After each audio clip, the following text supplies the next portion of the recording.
and works in Karachi will remember that this arterial road, Chandigarh Road, was under 3 feet of water last summer.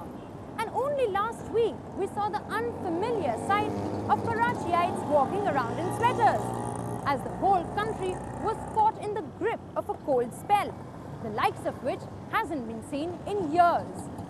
And today, the weather is unbearably hot.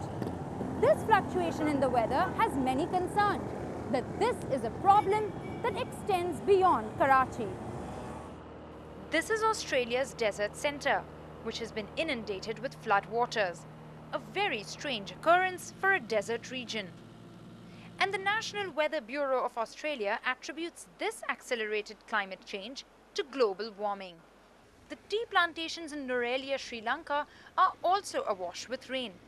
The region has seen the worst landslide in 15 years and 16,000 people have been displaced as a result. An even more traumatic example of global warming, flooding in southern Malaysia. Termed as the worst flood in 37 years, this year 50,000 people were forced to seek higher grounds after their houses were destroyed. And whereas some regions in the world are swimming underwater, sub-Saharan Africa is in the grip of a perpetual drought. The children here suffer from malnutrition as a result of famine. The soaring temperatures are indicators of a serious climate crisis.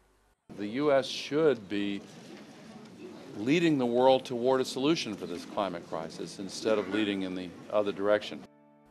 As disaster strikes, environmentalists like Al Gore are picking at the culprits. Americans, who make up just 4% of the world's population, are emitting more carbon dioxide emissions than China, India and Japan combined.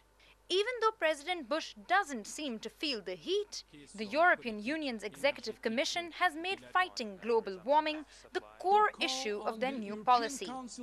It has proposed a 20% cut in greenhouse gases by at least 2020.